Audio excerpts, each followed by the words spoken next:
finally, a morning where we can talk about some good news for Arsenal in today's Arsenal Good News Show.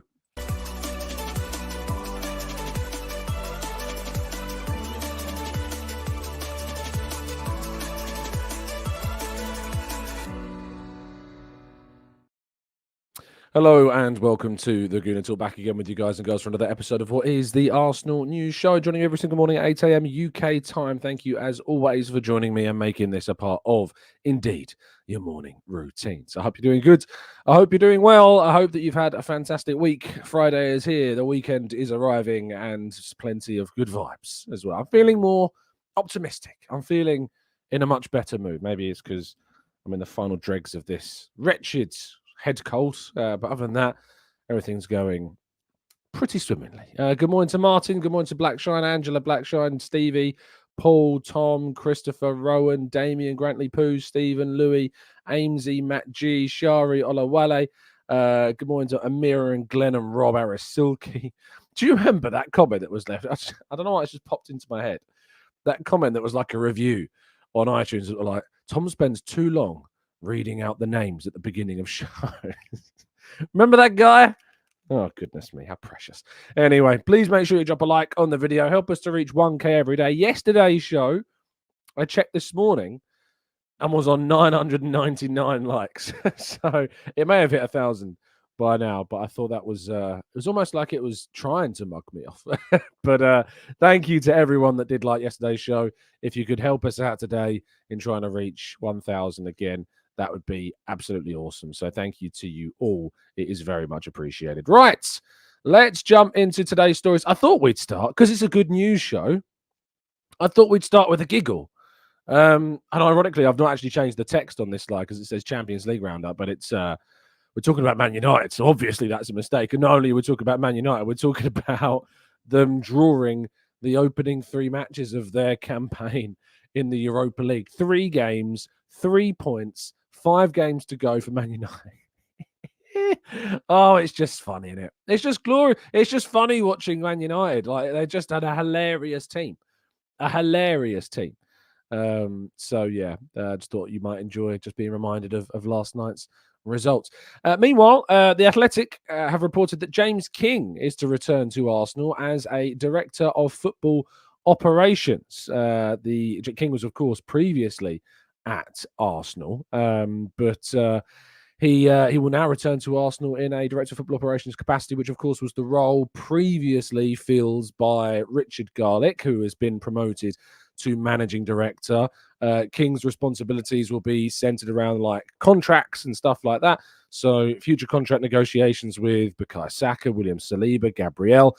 King will be involved in plenty of that, but he returns to Arsenal and moves into that role. So yet more executive help for the likes of Edu and Richard Garlick at the club moving forwards.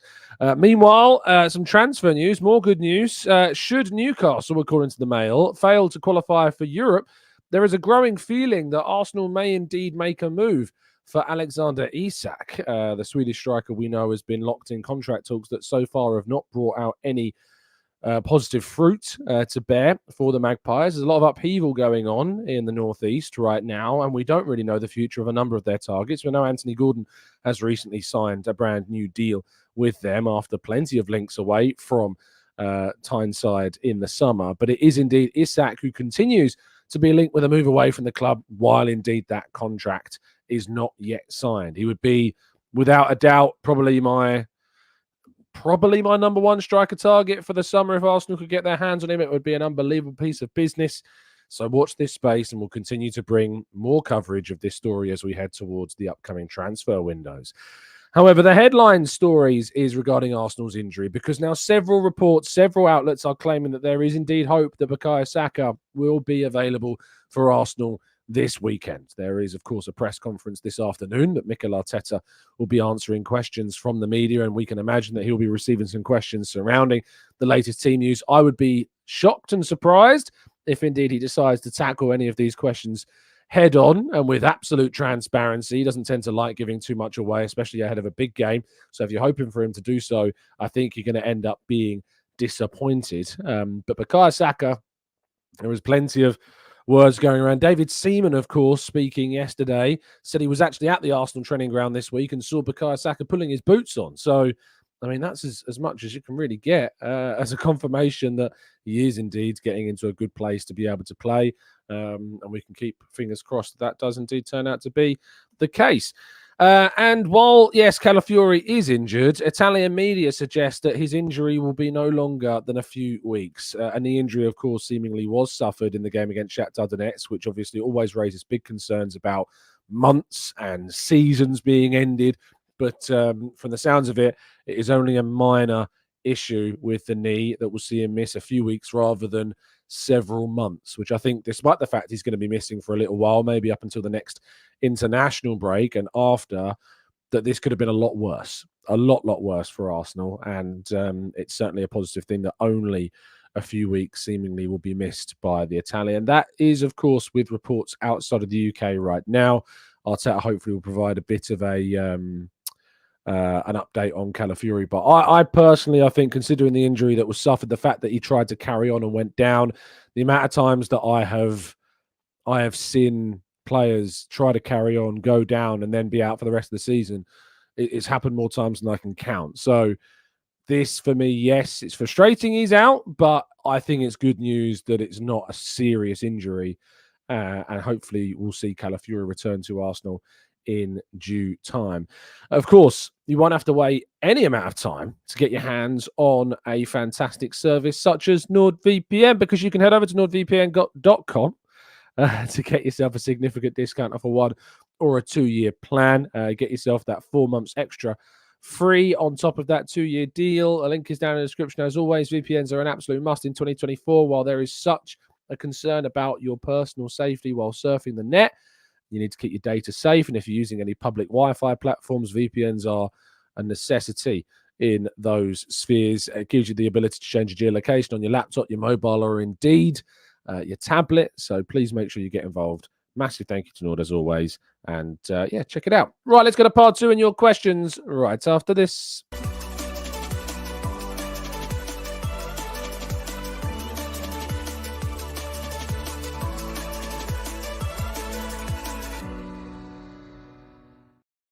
Okay, this is part 2 of the show with all of your questions, all of your thoughts, and hopefully some of your feelings too.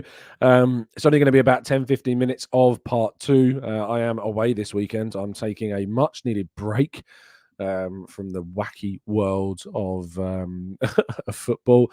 There will be probably a live show for you tomorrow morning at 8 a.m. I pre-recorded a preview show with one of our fantastic members, Mike, ahead of the game against Liverpool, which will go out for you on Sunday morning. I am going to be returning for the game. I'm going to be heading up to the Emirates on Sunday afternoon, straight from my little getaway.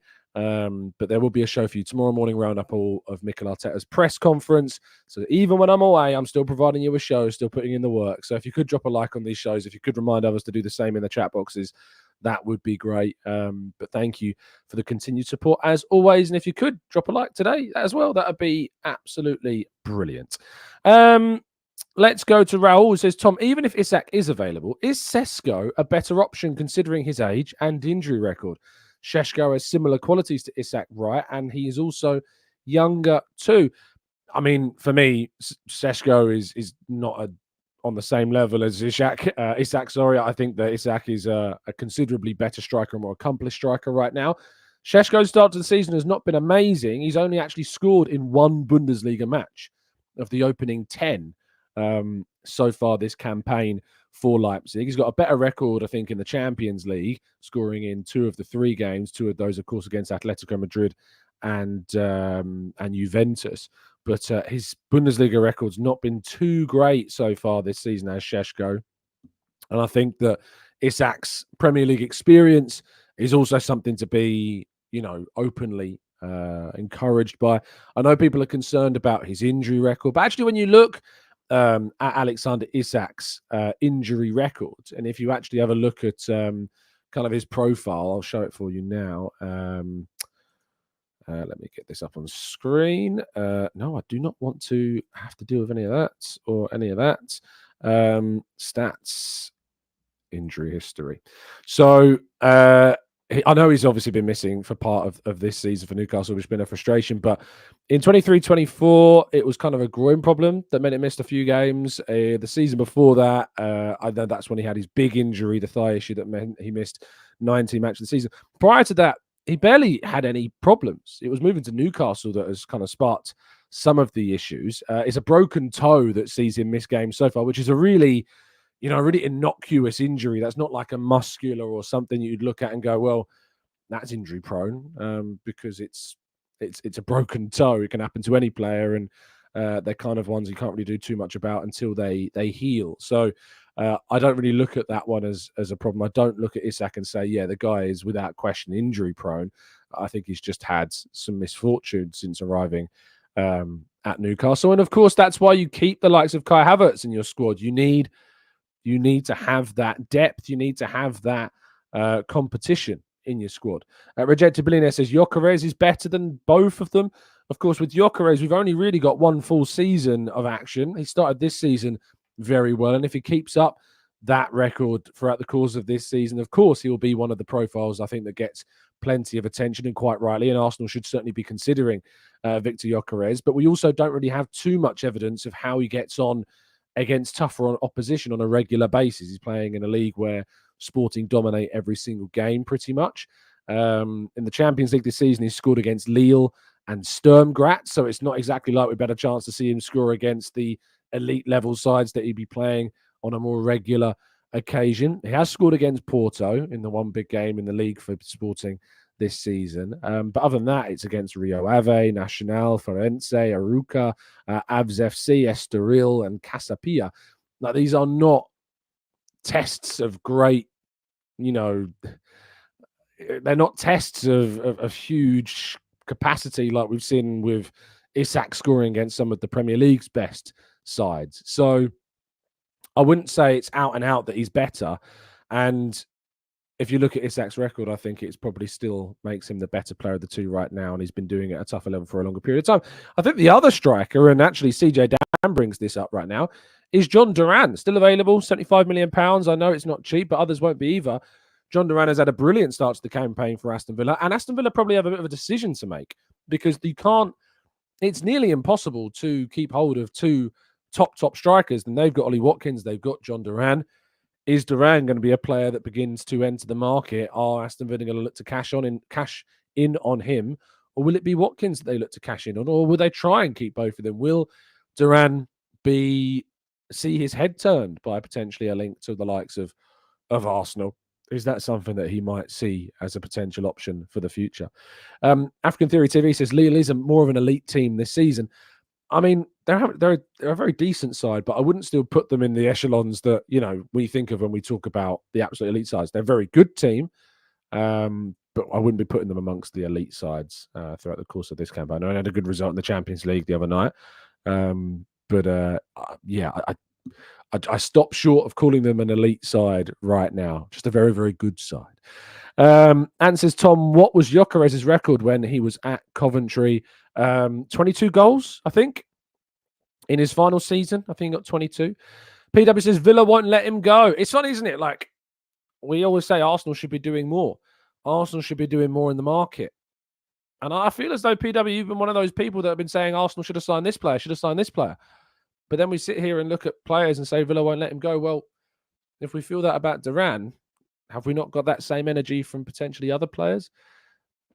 I agree with you. I think it would be surprising in a way to see Duran leave, but maybe we will end up being surprised.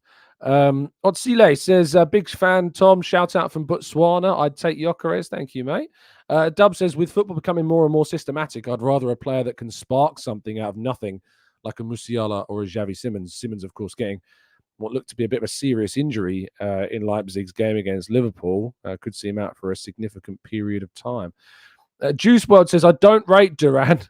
He's more of a super sub than a starter. I mean, I think you're brave, to be honest, mate. I know it may be a bit trendy and a bit hipster to be like, I don't rate the guy. But he's got 7 goals in 12 games so far this season. That's 4 goals in 200 minutes of football for Aston Villa. And he can only beat what's in front of him. He started against Bologna. He scores. He comes off the bench, scores against Bayern Munich.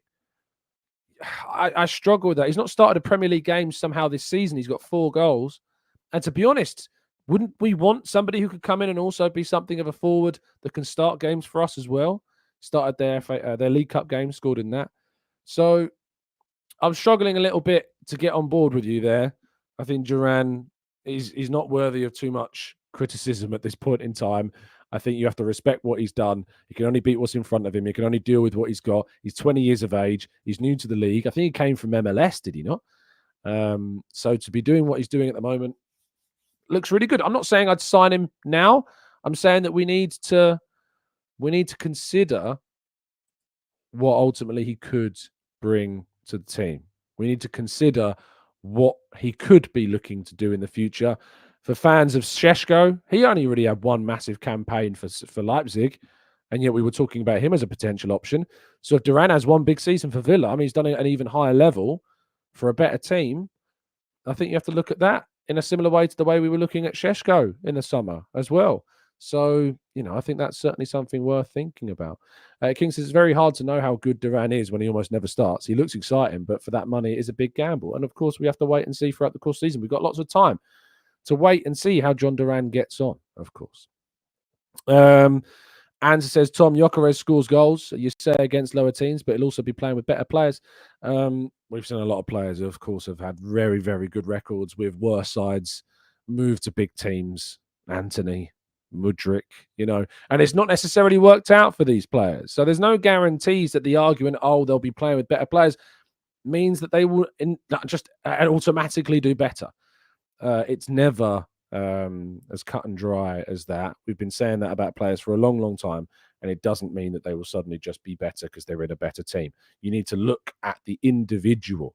And Gyökeres I like. This isn't me attacking Gyökeres at all. This is me just being grounded about the reality of it. And I want to see another season. If you can do it for 2 seasons consistently, no matter the opposition, I think you have to take it with a level of seriousness. Sure, but I'm just providing some context, which is definitely important. Leebox says Duran is a serious player, and thank you so much for the kind donation, my friend. Prodalowani, I'm going to go with. I'm hoping that's right. I'll rate Duran when he starts 10 games in a row and see what he's made of. Scoring out of the bench is impressive, but even with Trossard, we see the minutes that he gets, the more of his flaws come out. I think that's harsh on Trossard. Trossard's, of course, done very well off the bench, but he's also scored big goals in big games from the start. Think about Porto last season in the Champions League. In fact, there's a number of games you can point to where he started, and of course, he delivered for us. Yes, I think he's a good impact player as well, but I think it's unfair to criticize him and say the guy can't start. But we've got choices. There isn't any excuses for Arsenal, I think, next summer to say that there weren't options, because we have the financial viability, we have the market, we have the intent, we have the motivation. It's not like we could, skimp on any of the options that are out there at the moment. And says Shamak was excellent at Bordeaux before we bought him as well. Paul says Fabio Vieira, proof positive that playing in a better team doesn't necessarily improve your game. Olu says, last summer I mentioned Duran and Meridian. They possess the quality that we need as backup strikers that could start in some games. That is an element, isn't it? Of course, the depth that they could provide to Kai Havertz that we've already got. CJ Dan says, would you move for Gooner? He'll never be a starter at Real Madrid, so there'll be an opportunity. From the sounds of what Ancelotti's saying, he will be potentially a starter one day. And I think he foresees that pathway. It could be a similar Odegaard situation, but I think it will take a few more years, maybe a loan or two, before he comes to that reality that indeed Gooner is not going to be a starter at Real Madrid in the long term. Ajmal says, with the last game's loss and injuries, are you confident in the next few games? It's given me last season against Bayern, Villa and Bayern away vibes, and the season before with Liverpool, West Ham and Southampton. I am concerned, naturally. We've lost some big players. We are going to be dealing with losing out on some massive, massive piece of quality in this team. But I do know that this team can pull surprises off. I do know this team can still pull surprising results out of the bag without Saka, with Martinelli not fit, with Nketiah starting up top, with Partey not fit to start, with Havertz on the bench. We beat Manchester City at home. So I know this team is capable of pulling off some massive, massive results, even without some of its most key players. So, of course, I'm concerned. Of course, I'm worried, but I'm also optimistic. I'm also realistic, about what this team can ultimately bring to the table. So that's certainly something I think worth pointing out. Cessan says, morning, Tom. What do you think of Aaron Ramsdale now? I don't see him getting a call up for the national team, and I feel that the press have pushed him to make a hasty decision. I don't think it was that at all. I know from my understanding of the situation, Aaron was very much at the forefront of his decision to this summer find more regular game time. Now, of course, I think that from also my understanding, it wasn't necessarily a relegation battler that was where he wanted to go, but he did want to go. He did want to move on. He did want to play regularly, and that's the reality of a goalkeeper's position in the sport. So no, I don't feel the press pushed him to make a hasty decision at all. I feel like he came to this decision himself and in his own with his people, and made that choice. And I think we're seeing the Ramsdale that we saw when he was at Sheffield United and when we saw him at Bournemouth, which was a goalkeeper that pulls off lots of saves, but obviously has his flaws, has potential, that is, I think, a better keeper than Southampton deserve. With all respect to Southampton, I think he's a better keeper and should be playing at a high level, as he proved at Arsenal, got Arsenal into the Champions League with his performances. But I think Arsenal ultimately did make the right decision. Freddie said, you're going to the game on Sunday. Of course I'm going to the game on Sunday. I can't wait. It's going to be great. Philip says, morning, Tom. Do you entertain the idea of starting Rice at centre-back and playing with White and Timber in the full-back positions? No, I'd be more inclined to start Partey at right-back and Rice at 6 and Marino in left 8. That's what I would personally rather do than moving Rice into the back line. Amira says, was wondering if you could do a quick comparison of our fullbacks injury record prior to joining us and after. Those positions have the most injuries except for Ben White, although he's known to have played through them. Well, of course, with Timber suffered an injury in an ACL that is always considered to be something of an innocuous one. It's not often that you see these serious knee injuries. Excuse me. It's not often that you see these serious knee injuries, consistently just have a bad record. I think people look too much into these kind of records before and after. It's purely coincidental.